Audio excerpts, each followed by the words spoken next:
നമ്മൾ കഴിഞ്ഞ വീഡിയോ ഇട്ടതിൻ്റെ ബാക്കി വിശേഷങ്ങളാണ് കേട്ടോ ഈ വീഡിയോയിലുള്ളത്. നമ്മൾ ക്ലീനിങ് പരിപാടി കാര്യങ്ങളൊക്കെ കഴിഞ്ഞപ്പോഴേക്കും എൻ്റെ മോളും ഡോക്ടറെ കാണിക്കലും പരിപാടികളൊക്കെ കഴിഞ്ഞ് അവിടെ നിന്ന് പുറപ്പെട്ടു എന്നും പറഞ്ഞ് വിളിച്ചിട്ടുണ്ടായിരുന്നു. അപ്പോൾ ഞാൻ വേഗം കിച്ചണിലേക്ക് എത്തി എന്തെങ്കിലും അവർക്ക് ബ്രേക്ക്ഫാസ്റ്റ് ആയിട്ട് ഉണ്ടാക്കട്ടെ എന്ന് കരുതി. സമയം 10-10:30 ആവുന്നേ ഉള്ളൂ. അപ്പോൾ ഞാൻ ഉണ്ടാക്കുന്നത് എന്താ വെച്ചാൽ എളുപ്പത്തിൽ ഉണ്ടാക്കാൻ പറ്റുന്ന ഉപ്പുമാവാണ് കേട്ടോ. മോളുവിൻ്റെ ഹസ്ബൻഡിന് ഉപ്പുമാവ് ഭയങ്കര ഇഷ്ടമാണ്. അത് എനിക്ക് മനസ്സിലായതെന്ന് വെച്ചാൽ കുറച്ച് ദിവസം മുമ്പ് പെട്ടെന്ന് പ്രതീക്ഷിക്കാതെ വന്നിട്ടുണ്ടായിരുന്നു. അത് ഞാൻ രാവിലെ ഉപ്പുമാവാണ് കേട്ടോ ഉണ്ടാക്കിയിട്ടുണ്ടായിരുന്നത്. അപ്പോൾ അത് നല്ല രീതിയിൽ അവർ ഭയങ്കര ഇഷ്ടത്തോടു കൂടി കഴിച്ചു.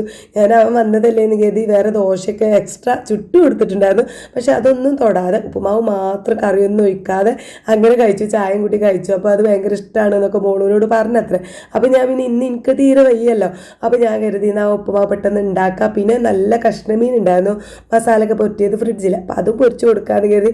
മോളുടെ ഹസ്ബൻഡിനാണെങ്കിൽ ചിക്കന് ഇതിനൊക്കെ കൂടുതൽ ഇഷ്ടം, ചിക്കനും ബീഫിനൊക്കെ കൂടുതൽ ഇഷ്ടം മീനാണ് കേട്ടോ. അപ്പോൾ ഞാനതും പൊരിച്ചെടുത്തപ്പോഴേക്കും ഇതാ മോളും ഐറൂസൊക്കെ വന്ന്. അപ്പോൾ ഞാൻ വേഗം ചായക്ക് വെള്ളം വെച്ചു, പാലും ഇതൊക്കെ ഇട്ടിട്ട് വെള്ളം വെച്ചിട്ടുണ്ട്. ഇവിടെ ആദ്യം ചായ കിട്ടണം, എന്നിട്ട് പിന്നെ അതിൻ്റെ ഒപ്പം സ്നാക്സും കാര്യങ്ങളൊക്കെ എടുക്കാൻ പറ്റുള്ളൂ കേട്ടോ. അപ്പോൾ ചായയൊക്കെ തളിച്ചാൽ പിന്നെ വേഗം വന്നതാ ഉപ്പുമാവൊക്കെ ഒരു പ്ലേറ്റിലാക്കി, മീൻ വറുത്തതൊക്കെ ഒരു പ്ലേറ്റിലൊക്കെ ആക്കി മേശപ്പുറത്ത് കൊണ്ടുപോയി വെക്കുന്നുണ്ട്. മോളും അതവിടെ ചായയും കൊണ്ടുപോയി വെച്ചിട്ട് മോളുടെ ഹസ്ബൻഡിനെ വിളിക്കാൻ പോയതാണ് കേട്ടോ. അപ്പോൾ ഞാനിതാ ഇവിടുന്ന് അടുക്കളയിൽ നിന്ന് തന്നെയാണ് ഐറൂസിന് കൊടുക്കുന്നത്. അവനെ അടങ്ങി നിൽക്കാൻ വേണ്ടിയിട്ട് ഫോണിൽ കാർട്ടൂണൊക്കെ വെച്ച് ഇട്ട് കൊടുത്തിട്ടാണ്, എന്നാലും അവിടെ അടങ്ങിയിരുന്ന് കഴിക്കുള്ളൂ. അല്ലെങ്കിൽ ഞാൻ ഓനും കൊണ്ട് വീട് മുഴുവൻ ഓടി കളിക്കേണ്ടി വരും. എന്തായാലും അവൻ ഫുഡ് കഴിച്ച് കഴിഞ്ഞപ്പോഴേക്കും എൻ്റെ അമ്മ വന്നിട്ടുണ്ടായിരുന്നു. നമ്മളെ വീട്ടിൽ സ്ഥിരം വരുന്ന അമ്മോനില്ല, അമ്മ വരുന്നുണ്ടായിരുന്നു. അപ്പോൾ അവന് ഭയങ്കര പരിചയമായിട്ട് അമ്മോനെ. കാരണം എന്താ വെച്ചാൽ വരുമ്പോൾ വലിയ ചോക്ലേറ്റും മുട്ടായൊക്കെ കൊണ്ടുവരുന്നതുകൊണ്ട് ഐറൂസിന് അപ്പാപ്പനെ നല്ലോണം അറിയാം കേട്ടോ. അപ്പോൾ കണ്ട പാടനെ ഓടി ചെന്ന് മുട്ടായൊക്കെ വാങ്ങി കഴിക്കാൻ തുടങ്ങിയിട്ടുണ്ട്.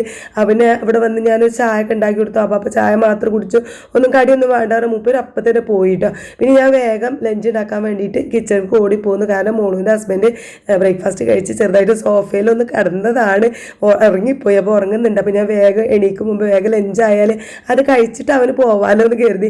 നമ്മളെ വീഡിയോ കാണുന്നവർക്ക് അറിയാം എൻ്റെ മരുമോനെ എനിക്ക് അങ്ങനെ ഒന്നിനും കിട്ടില്ല കേട്ടോ. ഫുഡ് ഉണ്ടാക്കി കൊടുക്കാനോ കഴിപ്പിക്കാനോ ഒന്നും കിട്ടാറില്ല.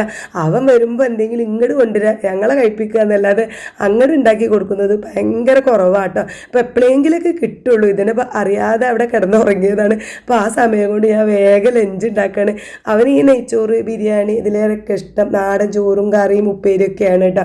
കാരണം നെയ്ച്ചോറും ബിരിയാണിയൊക്കെ പുറത്തൊന്നും കിട്ടുമല്ലോ, ഇങ്ങനത്തെ ചോറ് കിട്ടാനാണല്ലോ പാട്. അപ്പോൾ ഞാൻ വേഗം ഒരു ചോറും പിന്നെ ചിക്കൻ വരട്ടിയതും ക്യാബേജും ക്യാരറ്റും കൂടി ഇട്ടിട്ടുള്ള തോരനും ഉണ്ടാക്കി. പിന്നെ ഐറൂസിനാണ് മത്തനും ക്യാരറ്റും ഒക്കെ ഇട്ടിട്ട് കഞ്ഞിയും അടുപ്പത്ത് വെച്ചിട്ടുണ്ട് കേട്ടോ. അപ്പോഴും മോളുവിൻ്റെ ഹസ്ബൻഡ് നല്ല ഉറക്കമാണ് കേട്ടോ. കാരണം ഐറൂസിനെ ഡോക്ടറെ കാണിക്കാൻ നേരത്തെ എണീറ്റലും ഇന്നലെ രാത്രി ആണെങ്കിൽ നല്ല ലേറ്റാണ് ഇത്ര ഉറങ്ങിയതും ഒക്കെ. അതുകൊണ്ടാണ്. അപ്പോൾ എന്തായാലും അവൻ എഴുന്നേറ്റിട്ട്